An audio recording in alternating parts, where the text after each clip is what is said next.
The Mezzotint by M.R. James.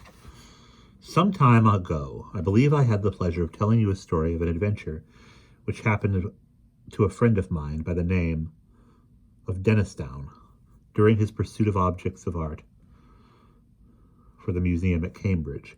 He did not publish his experiences very widely upon his return to England, but they could not fail to become known to a good many of his friends, and, among others,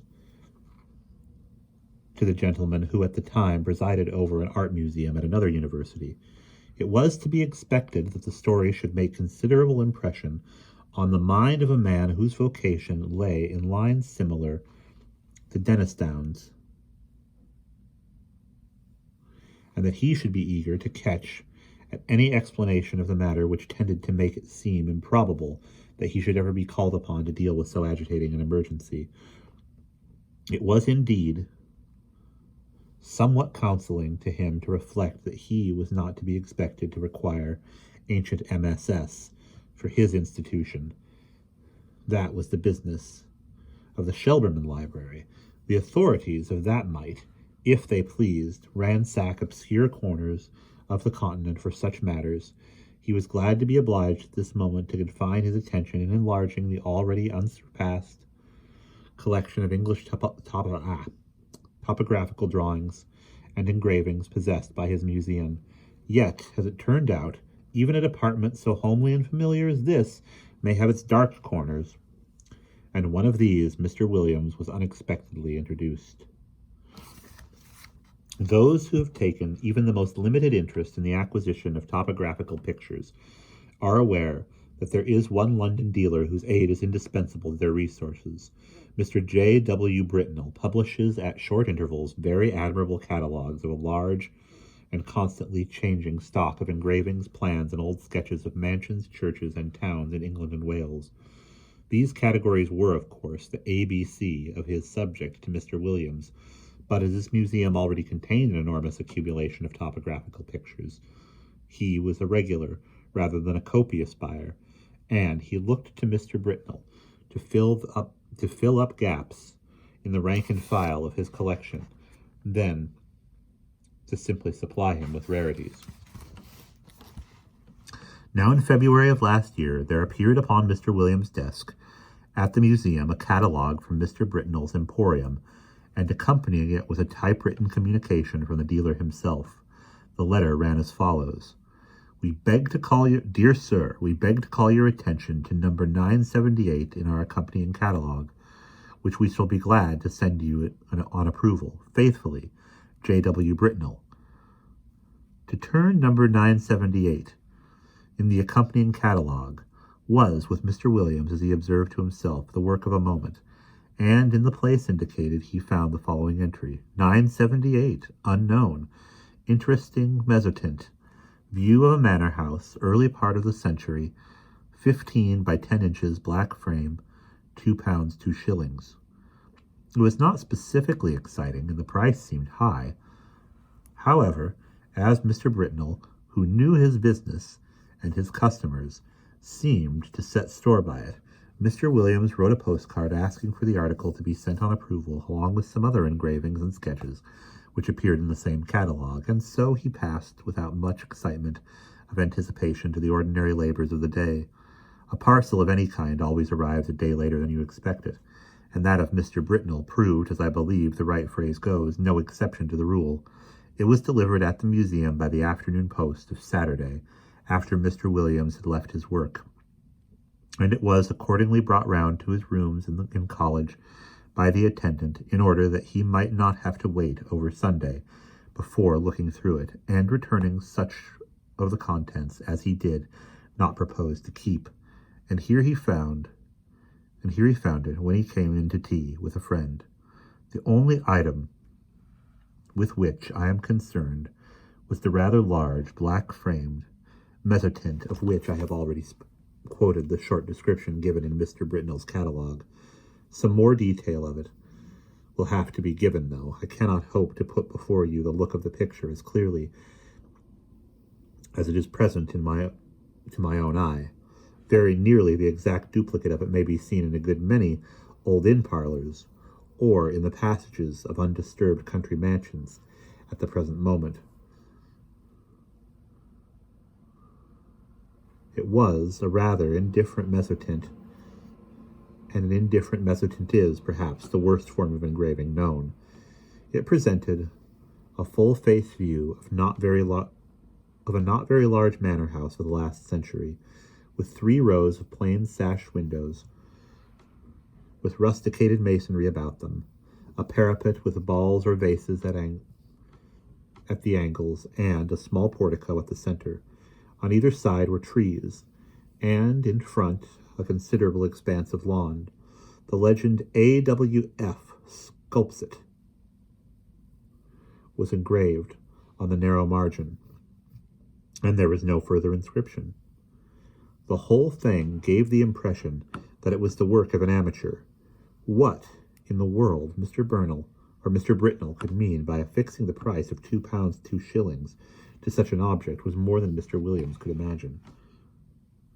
He turned it over with a good deal of contempt.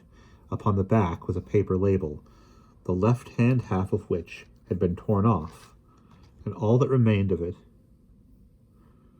were the ends of 2 lines of writing. The first had the letters Mni Hall, the second Sk. It would perhaps be just worthwhile to identify the place represented, which he could easily do with the help of a gazetteer, and then he would send it back to Mr. Britnell, with some remarks reflecting upon the judgment of that gentleman. He lighted the candles, for it was now dark, made tea, and supplied the friend with whom he had been playing golf, for I believe the authorities of the university I write of indulged in that pursuit by way of relaxation. The tea was taken, to the accompaniment of a discussion which golfing persons can imagine for themselves, but which the conscientious writer has no right to inflict upon any non-golfing persons.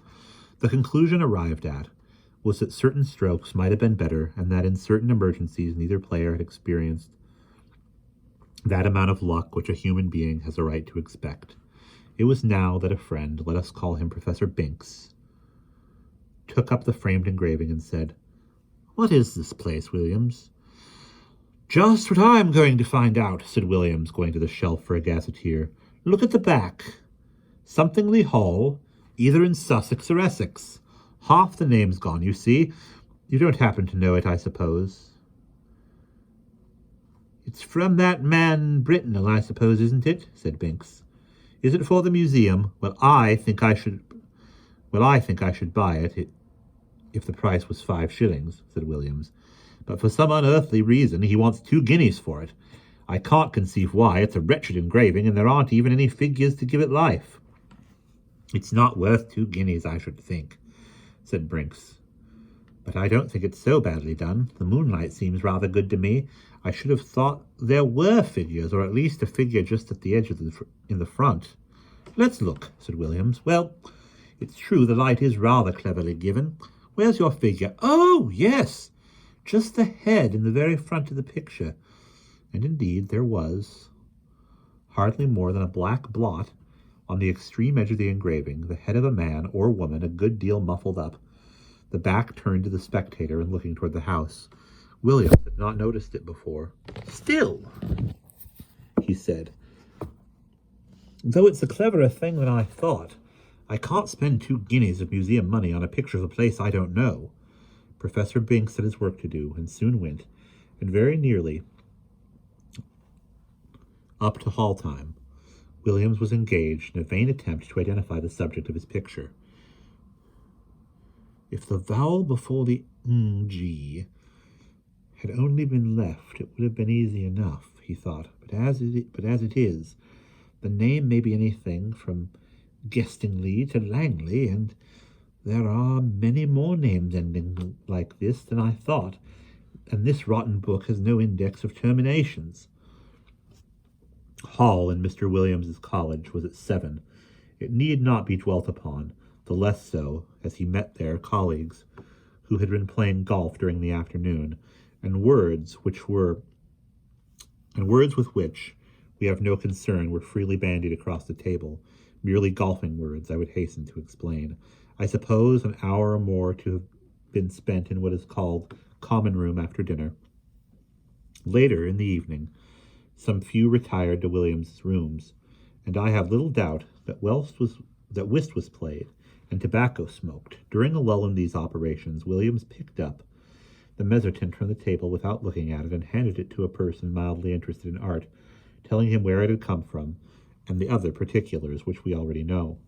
The gentleman took it carefully, looked at it, and then said in a tone of some interest, "It's really a very good piece of work, Williams. It has quite a feeling of the Romantic period. The light is admirably managed, it seems to me, and the figure, though it's rather too grotesque, is somehow very impressive." "Yes, isn't it?" said Williams, who was just then busy giving whiskey and soda to others of the company, and was unable to come across the room to look at the view again. It was by this time rather late in the evening, and the visitors were on the move. After they went, Williams was obliged to write a letter or two and clear up some odd bits of work. At last, some time past midnight, he was disposed to turn in, and he put out his lamp after lighting his bedroom candle. The picture lay face upwards on the table, where the last man who looked at it had put it, and it caught his eye as he turned the lamp down. What he saw made him very nearly drop the candle on the floor, and he declares now that if he had been left in the dark at that moment, he would have had a fit, but, as that did not happen, he was able to put down the light on the table and take a good look at the picture. It was indubitable, rankly impossible, no doubt, but absolutely certain. In the middle of the lawn in front of the unknown house there was a figure where no figure had been at 5 o'clock that afternoon. It was crawling on all fours toward the house, and was muffled in a strange black garment with a white cross on the back. I do not know what is the ideal course to pursue in a situation of this kind. I can tell you what Mr. Williams did. He took the picture by one corner and carried it across the passage to a second set of rooms which he possessed. There he locked it up in a drawer, sported the doors on both sets of rooms, and retired to bed. But first he wrote out and signed an account of the extraordinary change which the picture had undergone since it had come into his possession. Sleep visited him rather late, but it was consoling to reflect that the behavior of the picture did not depend upon his own unsupported testimony. Evidently the man who had looked at it the night before had seen something of the same kind he had. Otherwise he might have been tempted to think that something gravely wrong was happening either to his eyes or his mind. This possibility being fortunately precluded, two matters awaited him on the morrow. He must take stock of the picture very carefully, and call in a witness for the purpose. He must make a determined effort to ascertain which house it was that it was represented. He would therefore ask his neighbor Nisbet to breakfast with him, and he would subsequently spend a morning over the Gazetteer. Nisbet was disengaged and arrived at 9:30. His host was not quite dressed, I am sorry to say, even at this late hour. During breakfast, nothing was said about the Mezzotint by Williams, save that he had a picture on which he wished for Nisbet's opinion. But those who are familiar with university life can picture for themselves the wide and delightful range of subjects over which the conversation of two fellows of Canterbury College is likely to extend during a Sunday morning breakfast. Hardly a topic was left unchallenged, from golf to lawn tennis. Yet I am bound to say that Williams was rather distraught, for his interest naturally centered in the very strange picture, which was now reposing face downwards in the drawer in the room opposite. The morning pipe was at last lighted, and the moment had arrived for which he looked. With very considerable, almost tremulous excitement, he ran across, unlocked the door, and extracting the picture, still face downwards, ran back and put it into Nisbet's hands.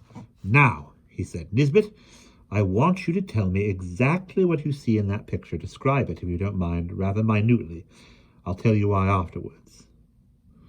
"Why," said Nisbet, "I have here a view of a country house, English, I presume, by moonlight." "Moonlight? You're sure of that?" "Certainly. The moon appears to be on the wane. If you wish for details, and there are clouds in the sky." "All right. Go on, I'll swear," added Williams in an aside. "There was no moon when I saw it first." "Well, there's not much more to be said," said Nisbet. "The house has 1, 2, 3 rows of windows, 5 in each row, except at the bottom, where there's a porch instead of the middle one, and... What about the figure? What about figures? Said Williams, with marked interest. There aren't any, said Nisbet, but...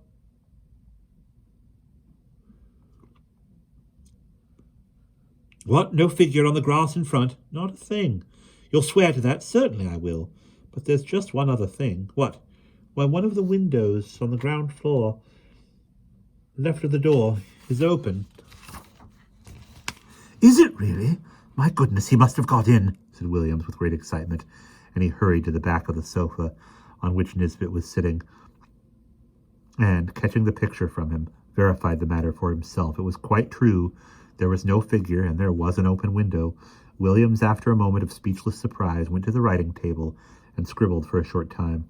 Then he brought 2 papers to Nisbet and asked him first to sign one. It was his own description of the picture, which you have just heard, and then to read the other, which was William's statement written the night before. What can it all mean? Said Nisbet. Exactly, said Williams. Well, one thing I must do, or 3 things now that I think of it. I must find out from Garwood, this was last night's visitor, what he saw. Then I must get the thing photographed before it goes further, and then I must find out what the place is. I can do the photographing myself, said Nisbet, and I will, but you know it looks very much as if we are assisting at the working out of a tragedy somewhere. The question is, has it happened already, or is it going to come off? You must find out what the place is. Yes, he said, looking at the picture again. I expect you're right. He has got in. If I don't mistake, there'll be the devil to pay in one of the rooms upstairs.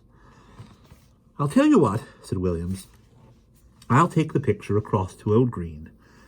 This was the senior fellow of the college, who had been bursar for many years. It's quite likely he'll know it. We have property in Essex and Sussex, and he must have been over 2 countries a lot of his time. Quite likely he will, said Nisbet. But just let me take my photograph first. But look here, I rather think Green isn't up today. He wasn't in Hall last night, and I think I heard him say he was going down for the Sunday.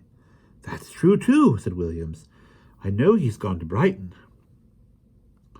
Well, if you'll photograph it now, I'll go across to Garwood and get his statement. And you keep an eye on it while I'm gone. I'm beginning to think 2 guineas is not a very exorbitant price for it now. In a short time he had returned and brought Mr. Garwood with him. Garwood's statement was to the effect that the figure, when he had seen it, was clear of the edge of the picture, but had not got far across the lawn. He remembered a white mark on the back of its drapery, but could not have been sure that it was a cross. A document to this effect was then drawn up and signed, and Nisbet proceeded to photograph the picture. Now what do you mean to do? He said. Are you going to sit and watch it all day? Well, no, I think not, said Williams. I rather imagine we're meant to see the whole thing. You see, between the time I saw it last night and this morning, there was time for lots of things to happen, but the creature only got into the house. It could easily have gone through its business in the time and gone into its own place again. But the fact of the window being open, I think, must mean that it's in there now, so I feel quite easy about leaving it. And besides, I have a kind of idea that it wouldn't change much, if at all, in the daytime. We must go out for a walk this afternoon, and come in to tea, or whenever it gets dark. I shall leave it out on the table here, and sport the door. My skip can get in, but no one else. The 3 agreed on this. The 3 agreed that this would be a great plan, and further, that if they spent the afternoon together, they would be less likely to talk about the business to other people. For any rumor of such a transaction as was going on would bring the whole of the Phantomological Society about their ears. We may give them a respite until 5 o'clock. At or near that hour, the 3 were entering Williams's staircase. They were at first slightly annoyed to see that the door of his room was unsported, but in a moment it was remarked that on Sunday the skips came for orders an hour or so earlier than on weekdays.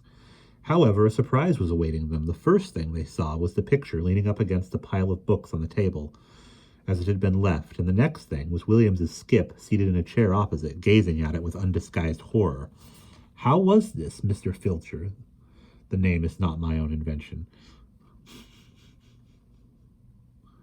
Was a servant of considerable standing, and set the standard of etiquette to his own college, and to several neighboring ones, and nothing could be more alien to his practice than to be found sitting on his master's chair, or appearing to take any particular notice of his master's furniture or pictures.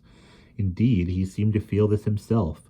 He started violently when the three men came into the room, and got up with a marked effort. Then he said, "I ask your pardon, sir, for taking such a freedom as to sit down."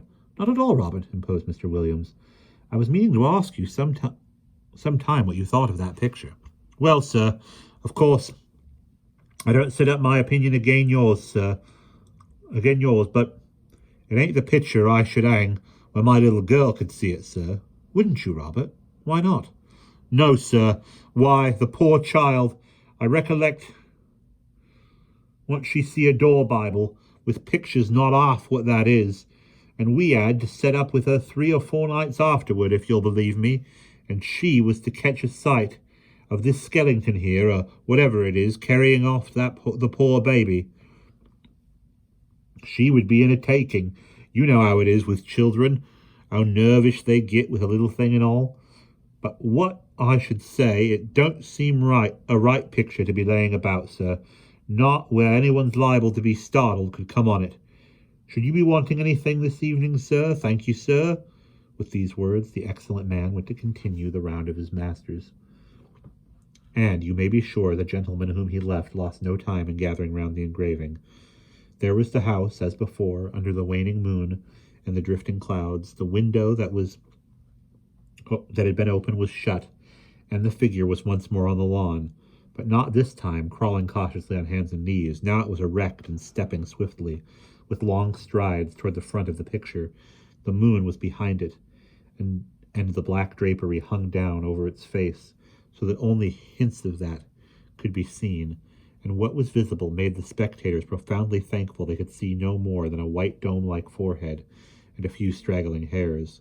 The head was bent down, the arms were tightly clasped over an object which could dimly be seen and identified as a child. Whether dead or living it was not possible to say. The legs of the appearance alone could be plainly discerned, and they were horribly thin. From 5 to 7 the 3 companions sat and watched the picture by turns, but it never changed. They agreed at last that it would be safe to leave it, and that they would return after Hall and await further developments. When they assembled again at the earliest possible moment, the engraving was there, but the figure was gone, and the house was quiet under moonbeams. There was nothing for it but to spend the evening over gazetteers and guidebooks. Williams was the lucky one at last, and perhaps he deserved it. At 11:30 p.m., he read from Murray's Guide to Essex the following lines: 16½ miles, Anningley. The church has been an interesting building of Norman date, but was extensively classicized in the last century. It contains the tombs of the family of Francis, whose mansion, Anningley Hall, a solid Queen Anne house, stands immediately beyond the churchyard in a park of about 80 acres. The family is now extinct, the last heir having disappeared mysteriously in infancy in the year of 1802. The father, Mr. Arthur Francis, was locally known as a tailored amateur engraver in Mezzotint. After his son's disappearance, he lived in complete retirement in the Hall, and was found dead in his studio on the 3rd anniversary of the disaster, having just completed an engraving of the house, impressions of which are of considerable rarity. This looked like business indeed, and Mr. Green on his return at once identified the house as Anningley Hall. "Is there any kind of explanation of the figure, Green?" was the question which Williams naturally asked. "I don't know, I'm sure, Williams. What used to be said in the place when I first knew it, which was before I came up here, was just this. Old Francis was always very much down on these poaching fellows, and whenever he got the chance, he used to get a man whom he suspected of it turned off the estate, and by degrees he got rid of them all but one. Squires could do a lot of things then that they daren't think of now. Well, this man was left This man that was left was what you find pretty often in that country, the remains of a very old family. I believe they were lords of the manor at one time. I recollect just the same thing in my own parish. What, like the man in Tess of the D'Urbervilles? Williams put in. Yes, I dare say. It's not a book I could ever read myself, but this fellow could show a row of tombs in a church there that belonged to his ancestors, and all that went to sour him a bit. But Francis, they say, could never get at him. He always kept just on the right side of the law, until one night the keepers found him at it in a wood, right at the end of the estate. I could show you the place now. It matches with some land that used to belong to an uncle of mine. And you can imagine there was a row, and this man, Gaudy, that was his name to be sure, Gaudy, I thought I should get it, Gaudy. He was unlucky enough, poor chap, to shoot a keeper.